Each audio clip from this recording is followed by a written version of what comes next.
అంటే సొల్లు చెప్పి ప్రజలను నమ్మించేసి 2019 అధికారంలోకి వచ్చినట్టు ఇప్పుడు కూడా చేద్దాం అనుకున్నారు, కానీ బూమరాంగ్ అవుద్ది. మీ సొల్లు కోట్లు విని విని విని రోత పుట్టి మిమ్మల్ని చీకొట్టి 11 సీట్లకు పరిమితం చేసి ప్రతిపక్ష హోదా లేకుండా మీరు హోదా కావాలని ఏడ్చే విధంగా ప్రజలు కొట్టారు.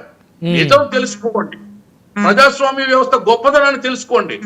ఏమైనా సరే తప్పు చేస్తే ఓడిపోతాం, ప్రజలకు అన్యాయం చేస్తే మేము ఓడిపోతాం, మాకు తెలుసా నిజం. ఎందుకంటే మరి అలా అయితే ఆనంద్ సాగర్ గారు వాలంటీర్లకి ఇచ్చిన హామీ ఏం చేయబోతా ఉన్నారు? ఖచ్చితంగా వాలంటీర్లకు ఇచ్చిన హామీ అది నా పరిధిలో కాదు, నేను చెప్పలేను. ఆ వ్యవస్థ గురించి ప్రభుత్వం ఇప్పుడు పట్టించుకోవట్లేదు, ఇవ్వదని నేను అనుకుంటున్నా. ఎవరా వాళ్ళకి ఉద్యోగాలు ఇస్తారు, ఎందుకంటే అది ఉద్యోగం కాదని వాళ్ళే చెప్పారు. వాళ్ళకి జీతాలు లేవు, అది జీతం కాదన్నారు. అది అది అది ఉద్యోగమా? సార్ 5,000ని 10,000 చేస్తామని చెప్పారా లేదా చెప్పండి? ఏమండి ఎలాగా 5,000 జీతాన్ని 10,000 చేస్తామని చెప్పారా లేదా ఎన్నికల ముందు? మీరు చెప్పిన మాట వాస్తవం. మరి ఏంటి మరి అది దాని హామీ సంగతి ఏంటి మరి? అది వాళ్ళు ఎలక్షన్ లో రిజల్ట్ రావడానికి ముందే వాళ్ళకి జీతాలు ఇవ్వకుండా వ్యవస్థను రద్దు చేసింది వైసీపీ గవర్నమెంట్. మీరు వెనక్కి రికార్డ్ చూడండి, వాళ్ళకి జీతాలు ఆఫ్ చేసింది, వాళ్ళని రిజైన్ చేయమని చెప్పింది.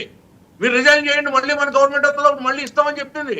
ఆ వ్యవస్థని ఎలక్షన్ ముందే కొలాప్స్ చేసిందే వైసీపీ ప్రభుత్వం. అయితే మేము ఇస్తామని చెప్పాం, మేము వస్తే జీతం పెంచుతామని చెప్పాం, కానీ దాన్ని ఇప్పుడు ప్రభుత్వం అమలు చేయట్లేదు. దానికి ప్రభుత్వం సమాధానం చెప్పాలి. ఆ వ్యవస్థ పట్ల ప్రజల్లో వ్యతిరేకత ఉండడం వల్ల ప్రభుత్వం వెనక తగ్గింది. ఇది వాస్తవాలు ఇవన్నీ కూడా. అంతేగాని బలవంతంగా ఒక వ్యవస్థను రుద్దే పని మా ప్రభుత్వం చేయదు. ప్రజలు తిరస్కరించినటువంటి వ్యవస్థని తీసుకురావాలంటే ఎవరైనా వెనకడుగేస్తారు. మరి ఇప్పుడు వాళ్ళని ఎక్కడైనా పోనీ అకామిడేట్ చేయండి సార్. పాపం అకామిడేట్ చేస్తామని చెప్పారు, చెప్తే దాన్ని వీళ్ళు ఎంతగా చేస్తున్నారు, దానికి కసరత్తు జరుగుతుంది, స్టడీ చేస్తున్నారు. వాళ్ళ సేవలు ఏ విధంగా ఉపయోగించుకోవాలి, ఏ విధంగా వాళ్ళని స్ట్రీమ్ లైన్ లోకి తీసుకురావాలి ఆలోచించేసరికి సమయం అయిపోయింది చూడండి. ఏమండి ఇంకా సంవత్సరం అవ్వలేదు కదా సార్, జూన్ 12 వస్తే సంవత్సరం అవుతుంది. వాళ్ళు కూడా సంవత్సరం అయ్యే వరకు ఏ కార్యక్రమం. అవునులే సమయం ఇవ్వాలి, మీకు కూడా సమయం ఇవ్వాలి. మళ్ళీ వస్తాను మీ దగ్గరికి. కృష్ణారెడ్డి గారు వారితో మాట్లాడదాం. నమస్తే అండి కృష్ణారెడ్డి గారు. బ్రహ్మనాయుడు గారు నమస్తే. ఈ మధ్యకాలంలో మీరు కూడా పాపం ఈ వాలంటీర్ల సమస్యని ప్రస్తావించట్లేదేమో అనిపిస్తుంది నాకు.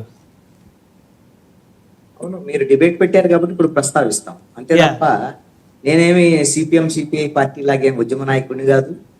నేను ఒక పొలిటికల్ అనలిస్ట్ ని, డిబేట్ లో మాత్రమే మాట్లాడాను.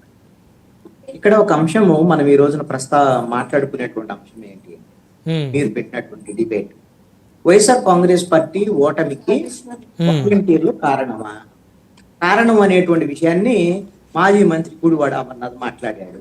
నిజంగా ఇది కారణమా కాదనేటువంటి విషయాన్ని చర్చించుకుంటాం. సరే, వీళ్ళని కొనసాగించాలా వద్దనేటువంటి అంశాన్ని ప్రభుత్వం వైపు నుంచి ఆనంద్ సాగర్ గారు ప్రస్తావన చేశారు కాబట్టి అసలు ప్రభుత్వం క్లారిటీ ఇచ్చింది.